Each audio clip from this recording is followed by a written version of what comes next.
So, believe it or not, the last time I invested into an individual stock was with Delta.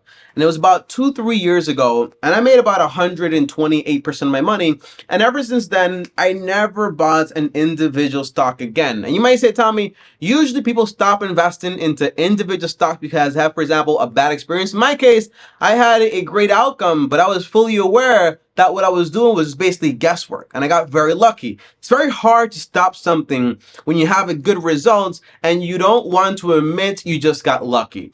And then when I actually bought all of the investment books out there and I read Secure Analysis like twice, I read all the Warren Buffett books, not all of them, but most of the books Warren Buffett recommends, like The Intelligent Investor, what's the other one by Philip Fisher? Like all those books, I basically read them, okay? And what I figured out was, this is not what I want to do with my life. And I was like, I'm not doing this, okay? Because you got to spend like 4 or 8 hours every single day reading financial statements. And you actually have to love it. Because if you don't love it, you're going to make drastic mistakes. And it's going to be feeling miserable doing that over and over again. So for me, it really wasn't what I actually wanted to do. Now, the last time I bought anything that wasn't an index fund was ever since then. And the last time I actually invested into an index fund that wasn't VOO, the Vanguard S&P 500, was like more than a year ago. So about more than a year ago, I sold over $100,000 in stocks. I sold it all. And all the money I had in those individual stocks and into mutual funds and into whatever, I put it all just into VOO, just into the Vanguard S&P 500.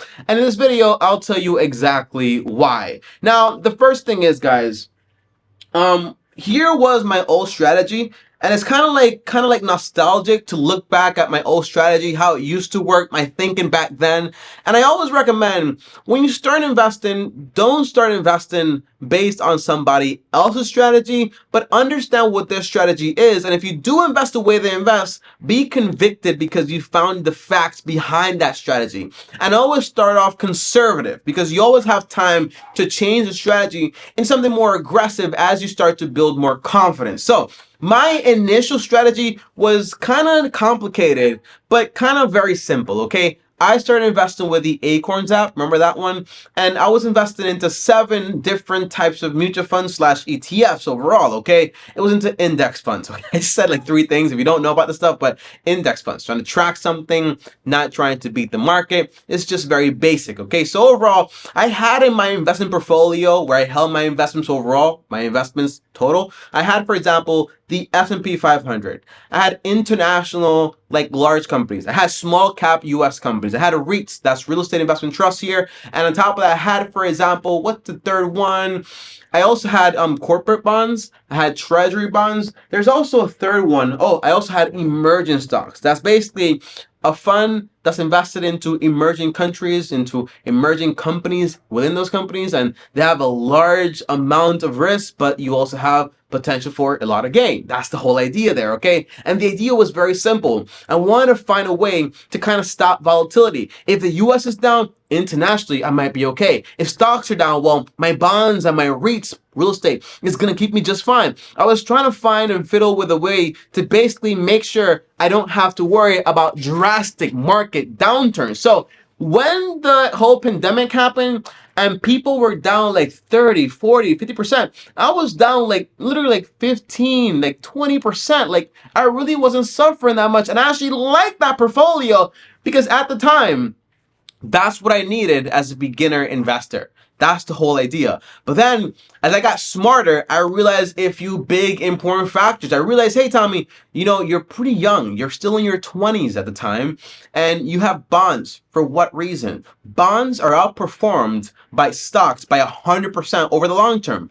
Are you invested for the short term? No, I want to be in the long term. So why do you have bonds? Doesn't make any sense. I got rid of my treasury bonds, my corporate bonds, and I dumped all that money into those 5 investments, okay? The large cap, the international stuff, okay? And then I started to realize I think a lot of my investments are overlapping. And what that basically means is that the thing that I basically want, which is diversification, I also want to be low cost, and I also want to be having, for example, exposure like internationally. All those things were kind of like being overlapped, and I was doing like the same thing with the same investments, and that no longer made any sense. So I realized that all I need is just the Vanguard S&P 500. This way is a lot more simple, it's a lot more cost effective, and on top of that, I don't have to worry about everything else.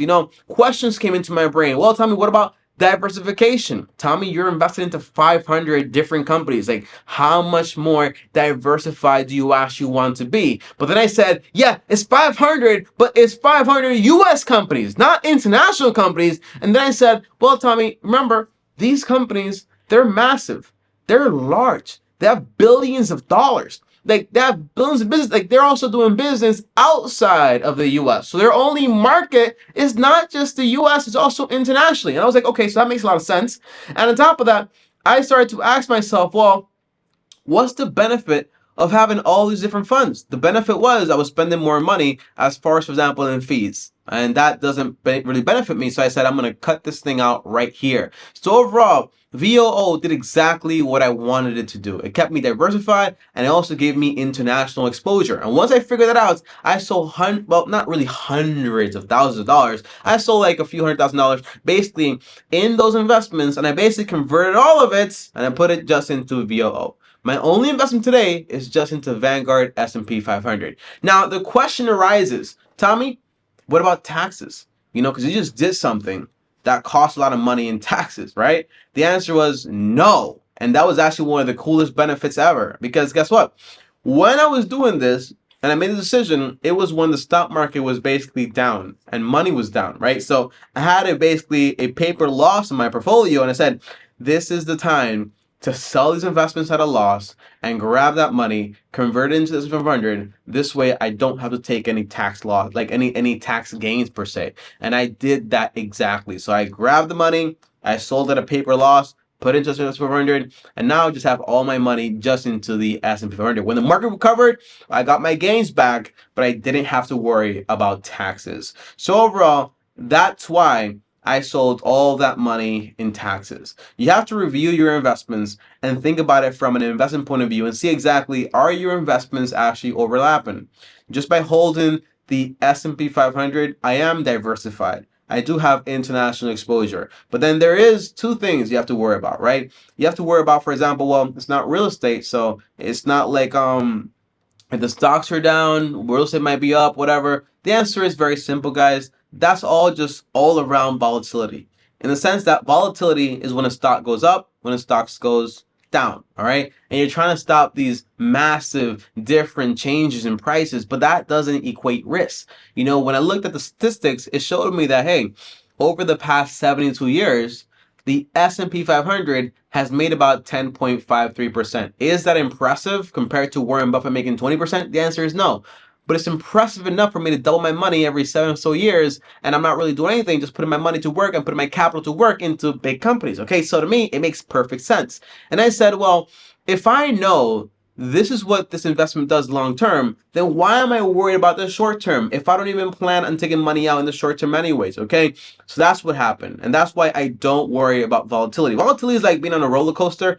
As long as you don't take out your seatbelt and you wait until the end of the ride, you're going to be just fine, all right? That's the whole idea. Now, there is something I have to say here. I wouldn't watch this video and take action unless I believe what I just said. Because when I first started out, I started out very conservative, and that built up my confidence. And the best investment strategy isn't, for example, the one that makes you the most money, but it's the one that's going to keep you invested for the longest, because investing is about the long-term game. It's about compound interest, about letting your money grow without interruption, of course. So when I first started, I had bonds.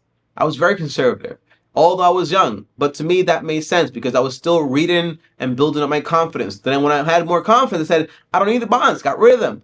And then when I got more confidence and it made more sense, I don't need everything else because this one does exactly what I wanted to do. But that takes time to actually build up. So if you have a portfolio right now that's kind of like tricky with having so many things and you don't believe in what I'm saying right now, keep reading, keep doing research, and it's probably going to lead you where it led me. Because the truth is the truth no matter how you spread it. And by the way, you also have, for example, target date funds on Vanguard. Those are also great.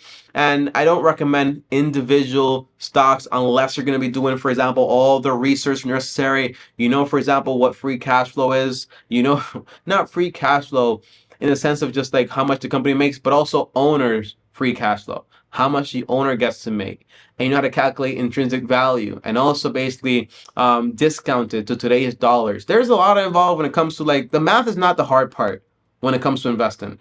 The hard part is understanding the business and comprehending it fully. And you want to find a business that's actually comprehensible and simple to understand and has, for example, a competitive like advantage. Okay, that's the idea, and that takes time and it's hard. It's a little difficult, but that's not what I wanted to do with my life, so that's why I don't do it.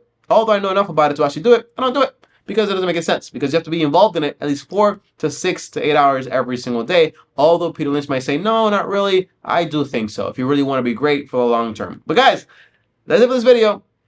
Comment down below exactly what are you currently invested in and what are you currently doing. Thanks for watching. As always, like, subscribe, hit the bell to get notified, and comment down below stock so I know you made it all the way to the end of the video. Up here is another video. Over here is my face. As always, long-term team officially out.